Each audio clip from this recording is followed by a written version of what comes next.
Olá, amados, graça e paz, aqui o irmão Fábio Gomes.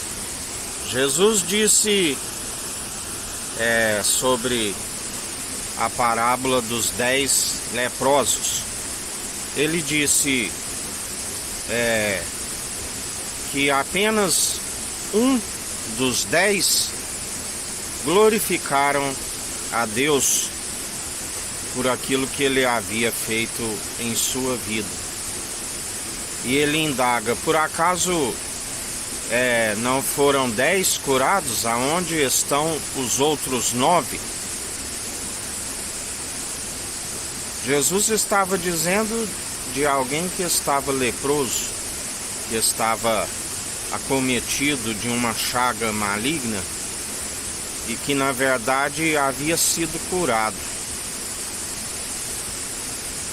Quanto mais aqueles que atualmente estão sendo feridos, acometidos de chagas malignas por conta das suas próprias atitudes.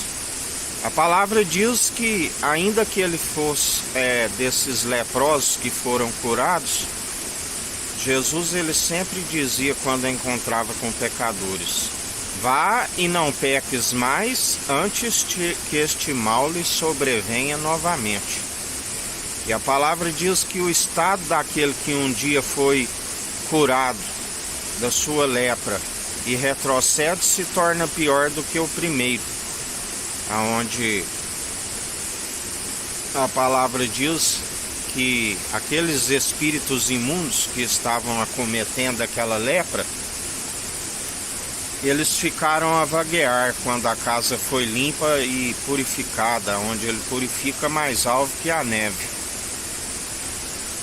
Mas retrocederam, permitiram retroceder segundo as trevas, e ainda que se diz que é luz e há trevas, é mentiroso. Os mentirosos não herdarão o reino dos céus. Assim a palavra nos diz. Por isso muitos, quando acometido novamente de lepra, a palavra diz que eles iriam blasfemar mais ainda contra o Senhor.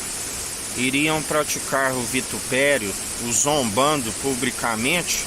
Aqueles que um dia o confessaram de boca, agora estariam zombando dele publicamente, por não terem perseverado, por terem retrocedido. O vitupério são aqueles que são mercenários, pregadores, que o pregam novamente, zombam da verdade e voltaram à lepra.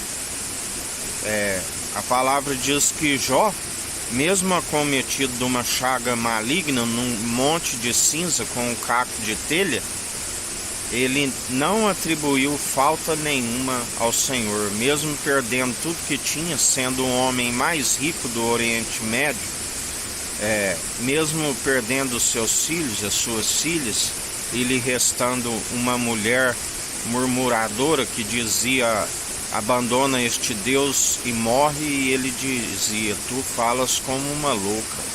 Aceitei o Senhor na alegria, não aceitarei na tristeza. Tudo que eu tinha, ele me deu e ele tomou.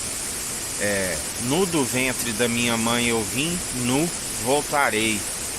Jamais atribua a falta ao Senhor, e seja qual for a adversidade do qual estás vivendo, não desfaleça da fé, mas antes bendiga o Senhor, ainda que esteja no monte de cinza com um caquinho de telha. Mas é justamente reconhecendo que é um caco espalhado ao chão que o Senhor concede, assim como ele concedeu segundo o estado de Jó. E Jó compreendeu que conhecia do Senhor superficialmente, mas que após aquela provação da qual o Senhor lhe submeteu, quão grandiosos são os seus feitos. Aleluia! Aquele que nos faz conhecer os seus planos. A palavra diz: clama a mim, anunciar-te coisas grandes e ocultas que não sabes. E assim o Senhor está sempre a nos revelar a sua perfeita e agradável vontade e planos de nos fazer prosperar, jamais causar dano algum. Mas a sua alma não tem prazer naqueles que retrocedem, assim nos ensina o Senhor. Por isso, sejais firmes e constantes, e sejais conduzidos por aquele que tudo opera e executa. Que a graça do nosso Senhor e Salvador Cristo Jesus esteja convosco, assim como Ele está no meio de nós.